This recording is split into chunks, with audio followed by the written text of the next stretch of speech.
Estamos haciendo Entrevista Verdadera, el programa que hacemos en vivo y en directo en la red.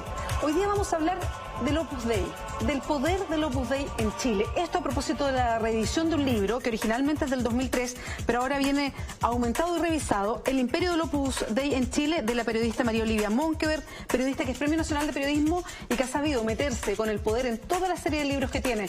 María Olivia, muchas gracias por acompañarnos. ¿Cómo estás? Hola, buenas noches, Beatriz. ¿Cómo estás tú? Primero, ¿por qué revisar esta obra, que es del 2003 y que estaba agotada? ¿Por qué revisarla y ampliarla también para esta nueva edición, María Olivia? Bueno, una de las razones justamente me estaba agotada hace tiempo y me la había pedido. Mucha gente se había acercado, a veces te mandaban un correo electrónico, otras veces de teléfono, gente que se acercaba, ¿por qué este libro no se reedita? Y también lo estuvimos viendo en la editorial en Penguin Random House Mondadori, que lo editó esta vez, antes era de Ediciones B. Y sobre todo, yo tenía la idea de hacerlo hace algunos meses, un par de años, porque creía que estaba creciendo este imperio del Opus Dei, estaban pasando cosas nuevas y valía la pena actualizarlo. Pero hubo un hito, un momento, que lo digo ahí en el libro, que fue cuando la presidenta de la República, Michelle Bachelet, nombró ministro de Interior a Mario Fernández. ¿Por qué? Porque Mario Fernández es un demócrata cristiano de larga tradición en la democracia cristiana, y a mí me llamó poderosamente la atención porque no se da mucho esto de los demócratas cristianos en el Opus Dei. Y cuando escuché la noticia de que era supernumerario, cuestión que yo no sabía, pese a que había seguido la pista del Opus Dei hace tantos años, ¿no? Hace más de 13 años que había iniciado estas investigaciones. Y eso tiene que ver con, lo voy a decir así, no sé si es tal cual la palabra, pero con el secretismo que rodea al Opus Dei. Bueno, de hecho sí, porque los supernumerarios en general no dicen, como dicen ellos, no tienen por qué andar diciendo por la vida que lo son, pero en general no se conoce quiénes son miembros del Opus Dei, salvo cuando por alguna razón deciden hacerlo público. Perdón, y Mario Fernández, que es el ministro del Interior actual, que efectivamente fue un tema cuando se instaló y se puso miembro del Opus Dei, cercano al Opus Dei, habían varias fórmulas. Sí, no estaba bien definido, que era supernumerario, y ya nos va a explicar María Olivia en qué consiste. ¿Eso lo define, le da un estatus distinto? A ver, le da una condición distinta, porque, y ahí yo creo que al leer las entrevistas de este libro, que son todas las entrevistas están hechas en 2003, pero en realidad no cambian mucho porque hablan de la espiritualidad de las personas, de los miembros del Opus Dei.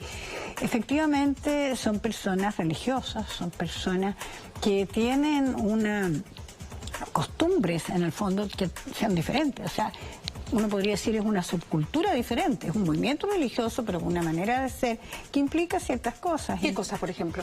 A ver, en la parte de la manifestación religiosa, si tú le siguieras la pista y tú siguieras a estas personas, te encuentras con que un supernumerario, si bien son personas que pueden estar casadas y la mayoría lo están, tienen familias numerosas, los que, en el caso de los que son desde jóvenes, no necesariamente los que entran después, como el caso de Mario Fernández, y que van a misa todos los días, que rezan el rosario todos los días y más de alguna vez al día, que a las 12 del día, cuando es la hora del Ángelus, de acuerdo a la tradición católica, hacen también un alto para orar, que se confiesan por lo menos una vez por semana, sacramento de la penitencia o confesión, que está dentro de los sacramentos de la Iglesia Católica, que eso hasta comulgan, reciben la hostia de una manera diferente, porque tú acabas de hacer un saludo sin quererlo, como lo hacen los supernumerarios del Opus Dei. Cuando le entregan el sacerdote la hostia, que se la entrega el sacerdote, no la toman en las manos como otras personas católicas, dicen así, como un saludo al cuerpo de Cristo. Esta es la parte que uno podría ver, observar, ¿no es cierto? En la parte de las convicciones, en lo que podría ser en la profundidad de las convicciones, ellos tienen muchos ritos, muchos símbolos, y privaciones, sacrificios, una serie de cuestiones, pero sobre todo hay una máxima que es lo que llaman el trabajo bien hecho, que es lo que predicó, ¿no es cierto?, José María Escrivá de Balaguer, que fue beatificado, por lo tanto es santo de la Iglesia Católica a partir del año 2002. Ahora bien, en lo que son las características de lo que hoy día los denominados temas valóricos, tú notas apreciaciones, criterios del Opus Dei y por lo tanto de las personas que lo integran y de los que podríamos llamar sus voceros, que son bastante característicos. O sea, son súper conservadores. Son conservadores. En un momento dado se oponían en forma muy fuerte al divorcio, por ejemplo, que creo que esa fue una pelea que perdieron. No les gustaba para nada que la gente se separara, menos que se anulara, que tuviera segunda vuelta, que quizá es posible que hoy día puedan haber cambiado algo en eso cuando les ha pasado también a ellos. También. Ahora, María Olivia, y en ese sentido, bueno, claro que sorprende una figura como Mario Fernández, que llegue a ser ministro del Interior de un gobierno, de una presidenta que es socialista, con un gobierno que pretende ser bastante progresista y que pone en el tapete la discusión de ciertos temas que llamamos valóricos, que reducimos a el aborto, por ejemplo, el matrimonio igualitario, en fin. Exacto. Por eso yo creo que causó polémica o comentario en el momento que fue designado, justamente porque el aborto de las 3 causales es parte del programa de la presidenta Bachelet, de la nueva mayoría, y de hecho llamó mucho la atención de miembros del Opus Dei, también el que fuera designado el ministro Mario Fernández, e incluso el que él dijera de que estaba de acuerdo con todo el programa. Y si tú recuerdas, hubo en el fondo críticas veladas o no tan veladas a través de los medios de comunicación, a través de la prensa tradicional, del Mercurio, de una entrevista de Juan Ignacio González Errázuriz, el obispo de San Bernardo, en que también decía, bueno, somos... Y ahí como él fue quien categóricamente dijo lo que ya uno había chequeado, pero que Mario Fernández era integrante del Opus Dei. No eso de cercano que tendió a decir él al comienzo, ¿no? Sí, había varias definiciones, cercano, integrante, claro, supernumerario. Supernumerario. ¿Qué es supernumerario? El otro es ser numerario. Claro, mira, a mí una de las cosas que me llamó la atención en la primera investigación del libro es cuán miembros de hecho son estos supernumerarios. La gente a veces se tiende a equivocar porque dice, cree que son más o menos como otros integrantes de movimientos católicos. Yo te diría que son hoy por hoy socios muy activos de la obra. Son personas, la obra le dicen ellos. ¿En qué sentido? ¿En que participan? ¿En que aportan? Tienen sus obligaciones y también aportan en lo material. La cantidad, los porcentajes de sus sueldos que entregan o de sus ingresos que entregan al Opus Dei son significativos. Y si bien no tienen esas promesas o votos en términos tan estrictos como lo tienen los numerarios, que ya te puedo decir lo que son, sí lo tienen, sí tienen criterios también de restricciones. Ellos, a mí me ha contado, se privan de ciertas cosas por un lado y por el otro. Como formas de penitencia. Sí, bueno, y eso es clarísimo en el caso de los numerarios. En el caso de los numerarios, que son las personas que son los integrantes de la obra, le dicen ellos, porque opus es obra en castellano. Los numerarios son solteros porque tienen votos de castidad, promesa de castidad, antes se le llamaban votos, y lo tienen también de obediencia, cuestión que también los supernumerarios tienen un criterio de obediencia frente a sus directores espirituales y frente a las personas de la propia jerarquía del Opus Dei. Y en el caso de los numerarios también lo llaman de pobreza. ¿Pero en qué consiste? En que le dan al Opus Dei lo que ganan. Y lo administra, y lo administra la obra. El gerente de una viña, ¿no es cierto? Un profesional que puede ser un arquitecto, puede ser un médico, está en acción en la vida civil, como quien dijera, en el mundo, dicen ellos. Pero a la vez, si gana un sueldo, lo integra y luego le dan para vivir de acuerdo a su condición. María Olivia, el libro se llama El imperio del Opus Dei en Chile. Sí. Se habla del imperio y eliges esa palabra. ¿Cuál es el poder del Opus Dei en Chile? Yo creo que el poder del Opus Dei se expresa en diversos ámbitos bastante significativos y importantes. Uno de los ámbitos más claros es el de la educación, donde tienen yo lo llamo ahí, un capítulo se llamaba y se sigue llamando el holding educacional, en el sentido de que están los colegios que dicen ellos que no son del Opus Dei, pero son. Y tienen toda el apoyo, lo llaman así, la asesoría espiritual entregada por sacerdotes que son miembros del Opus Dei y que son capellanes de los diferentes colegios. Ejemplo, en los colegios, el colegio Tabancura de hombres y los Andes de mujeres, que fueron los primeros que se formaron al comenzar los años 70. Luego está el colegio Los Alerces de niñas también, el colegio Huinganal, que es un nuevo colegio que por lo tanto aparece en esta actualización, el colegio Huelén de niñas, el Huinganal es de hombres, el colegio Cordillera de hombres que está en San Carlos de Apoquindo, esto en Santiago. Además de esos, tienen colegios en Concepción y en Valparaíso. Albamar y Montemar en Valparaíso, Pinares y otro en Concepción, y que todos los que te estoy mencionando pertenecen a estas sociedades. En el caso de los de Concepción están ligados a SEDUC, que es la sociedad que construye, la sociedad inmobiliaria que construye y administra los colegios. María Olivia, bueno, y está la Universidad de los Andes, pero quiero dejarlo ahí. Sí. Para que entremos a la Universidad de los Andes tenemos que hacer una pausa. Ahora estamos conversando con María Olivia Monkeberg a propósito de la reedición de El imperio del Opus Dei en Chile. Espérenos.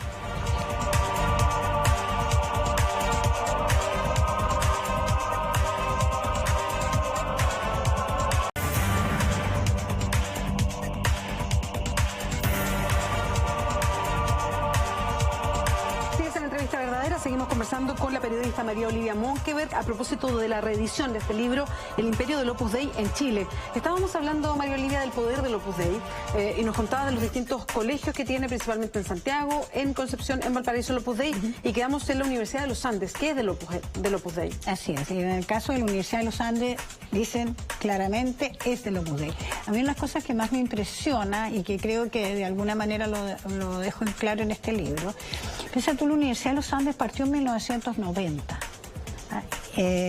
justo cuando terminaba la dictadura.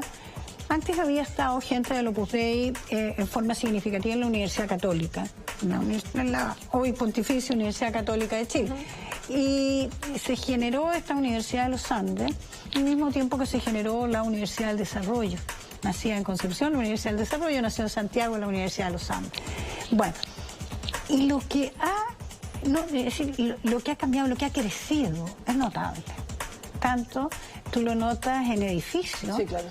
Ese edificio que tienen en San Carlos de Apoquindo es impresionante cómo ha ido construyendo nuevos edificios. A mí me tocó conocerlo en ese tiempo y tú lo ves ahora y se ha multiplicado. Ahí mismo instalaron al lado, edificaron la clínica de la Universidad de los Andes, que es fastuosa. Mira la cordillera, tiene una cantidad de metros cuadrados construidos notable. Y todo esto, y una cuestión muy impresionante, es sobre la base de donaciones de los propios supernumerarios y de algunos en particular, de algunos empresarios y grupos empresariales. En el caso de la universidad. Iba a preguntar, ¿cuáles grupos empresariales? Mira, el de Eduardo Fernández León. Eduardo Fernández León es uno de los grupos empresariales más importantes hoy por hoy de este país, que es dueño, entre otras cosas, el principal accionista en el ámbito de la salud, de las empresas Banmédica, de la ISAPRE Banmédica, de la Clínica Santa María, de la Clínica Dávila, de otra serie de centros médicos y de clínicas también en regiones, y a la vez de Consorcio Nacional de Seguro, donde es socio, lo mismo que en la salud, en el caso de consorcios con Juan Hurtado, luego con ahí tiene de lugarteniente a Patricio Parodi, el Fernández León, y es asociado siempre con los Gustavo Vicuña, muchos negocios. Y también tiene muchos negocios inmobiliarios. Es dueño de muchos terrenos en Santiago. Las inmobiliarias de Fernández León son bastante impresionantes, lo que han construido en la región metropolitana, sobre todo. María Olivia, tal como hay empresarios, ahí hay un ejemplo de un grupo empresarial gigante, que es uno de los principales aportantes y que efectivamente todo es fruto de la investigación, porque ellos nunca se presentan como somos miembros del Opus Dei, digamos. ¿Cuántos políticos son del Opus Dei? A propósito que estábamos hablando de Mario Fernández. Sí, de político, mira, a ver. Yo te voy a partir por lo que... las sorpresas para mí fueron que fuera Mario Fernández, como te digo, que es demócrata cristiano. También hay un numerario diputado, que es Jorge Sabaj, de la democracia cristiana también. Y te digo que la democracia cristiana son más bien excepción, porque en la historia del Opus Dei y la historia de la democracia cristiana eran historias más bien contrapuestas. Porque en el Opus Dei tú te vas a encontrar con mucha gente que tiene más que ver con el mundo ligado al agro, el mundo ligado a los terratenientes, el mundo que estuvo contra la reforma agraria, cosas muy diferentes. O sea, el grupo más conservador chileno, digamos. Chile, exactamente. Ya. Y en política, tal vez una de las figuras más significativas ha sido como supernumerario Joaquín Lavín. Sí. Que ahora resultó electo de nuevo en la Municipalidad de Las Condes, pero con un porcentaje muy importante de votos, 78%. Y la familia de él, que aunque no lo sean algunos, pero está su influencia, irradia esa influencia, la nuera que resultó electa en la Municipalidad de Maipú. Uno de sus hijos diputado también. Tiene el hijo diputado, tiene la concejala que renunció a la prima hermana en la Municipalidad de Santiago para presentarse a la próxima elección como parlamentaria, tiene otra hermana en la Florida. Bueno, fuera de Joaquín Lavín, a mi modo de ver, uno de los más significativos es Carlos Larraín Peña. Carlos Larraín Peña, que fue senador, que fue presidente de Renovación Nacional y que acaba de salir elegido en la lista de Renovación Nacional como volvió a la política, estuvo retirado después del accidente estuvo relativamente retirado después del accidente que protagonizó el hijo, más bien dicho, sí. Pero ha sido siempre una figura preponderante del Opus Dei. Otra figura política está en la UDI, que es Jacqueline Van Rieselberghe, justamente, que está en la elección por la presidencia de la UDI. Son las elecciones y una de las candidatas, exacto. Supernumerario del Opus Dei, senadora por Concepción, ¿no es cierto? Es decir, tú tienes que hay también otros diputados que están los nombres allí, Norambuena, en la UDI fundamentalmente. Sí. Y yo te diría que algunos cercanos, ahí sí que podríamos hablar de cercanos, los vas a encontrar también en Renovación Nacional y en la UDI. Hay familiares de otros que están muy próximos, hay familiares de Osandón, por ejemplo, la hermana de supernumeraria del Opus Dei, sí. la que hablaba del sueldo regulé, que te acuerdas. Sí, exactamente. Jimena Osandón, que fue de la vicepresidenta, directora de la Junta. De Junji, exacto, claro, de los jardines infantiles, de la Junta Nacional. De la Junta de Jardines Infantiles.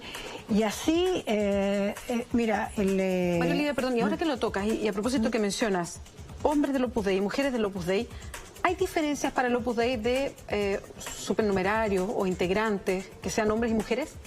¿Diferencia en qué sentido dices tú? En la forma de aproximarse, en el poder que le asignan a cada uno, sí, en la relación de cada uno. Totalmente. A ver, hay incluso desde dentro del Opus Dei, o desde las que han dejado de serlo, mejor dicho, ha habido crítica por el rol que le asignan a la mujer. En muchos sentidos, durante largo tiempo, que creo que se ha estado tendiendo a cambiar ahora un poco, a la mujer se le asignaba mucho solamente el sentido del servicio, por ejemplo, en la administración de las casas del Opus Dei, que ese es otro tema, estas casas famosas, donde, por ejemplo, viven los numerarios. Entonces, como no pueden, y todo tiene que ser muy separado, hombres de mujeres. Esa es la lógica también de los colegios, que están separados. Los colegios separados, hombres y mujeres. Y te lo no hay ninguna posibilidad de que evolucionen en ese sentido, porque ellos lo tienen casi como, un poco menos que como dogma, esto de la separación. A tal punto que los retiros espirituales, en la Iglesia Católica es habitual la existencia de los retiros espirituales, donde se reflexiona sobre el Evangelio, se reflexiona sobre diferentes aspectos que pueden ser interesantes para la vida espiritual. En los colegios católicos uno los tenía desde chica, ¿no es cierto? Ya. Pero aquí lo llamativo en el Opus Dei, en relación a otros movimientos, por ejemplo a Schoenstatt, es que son separados hombres y mujeres, no existen los retiros matrimoniales. ¿Ya? O sea, no solo están separados los niños en los colegios, salvo en la guardería infantil más chica, digamos, pero en los colegios todo el tiempo separados. Es decir, edificios separados. Perdón, eso porque las mujeres tenemos para el Opus Dei otra categoría. La ven también, por lo que uno podría sacar en conclusión desde las entrevistas y desde las conversaciones que uno ha tenido con gente del Opus Dei. Es como siempre el tema de que no se contamine, como una cosa así como que no se contamine, no se vaya a contaminar con algo de índole sexual. Eso mismo me preguntaba, ¿es por un tema, por un rollo sexual ahí? También tiene, yo te diría que algo tiene que ver en ese aspecto. También podría ser algo en ese aspecto. Ahora, yo he escuchado, yo no sé si es un mito aquí, a propósito de lo sexual, que yo no sé el Opus Dei cómo se enfrenta al tema del placer sexual y la reproducción a propósito de las relaciones sexuales. Yo no sé si es mito o es lo que uno escucha por parte del Opus Dei, que más bien las relaciones sexuales para ellos es para procrear y no necesariamente es un tema donde se relacione o se tome una relación sexual como el placer que significa. Fíjate que por lo menos en lo que yo entrevisté, hay por ahí alguna entrevista de una psicóloga del Opus Dei que dice que eso es mito. Ya. Que nunca tanto, como quien dijera. Pero sí hay que reconocer de que cuando se trata de métodos anticonceptivos, entonces está muy privilegiado los métodos que llaman naturales. La abstención, la abstinencia. Entonces ahí yo creo que tampoco te cuentan todo como en verdad lo puedan estar sintiendo. ¿Por qué tiene ese, y ahí tú me lo puedes confirmar porque también puede ser otro mito, ¿por qué el Opus Dei opera de manera secreta, voy a decir? No sé si es secreto estrictamente, pero nadie se presenta como Opus Dei, tampoco uno ve como la declaración de principios en todas partes del Opus Dei. ¿Se maneja así? ¿Le gusta la cosa privada, secreta? La reserva, como la llaman en lenguaje Opus Dei, la reserva fue parte casi constitutiva de todas las etapas primeras, de los tiempos de Escrivá de Balaguer, de los tiempos de lo que llaman ellos las constituciones del año 50. Está escrito.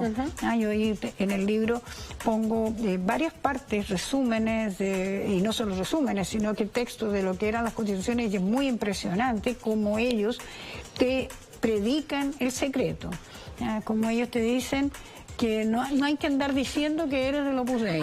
Directamente, ¿no? Sí. No estamos hablando de que es un intento de privacidad, sino que directamente esto es así, no se habla de esto. Entonces, luego, además, estas propias constituciones eran secretas, y el catecismo del Opus Dei era secreto.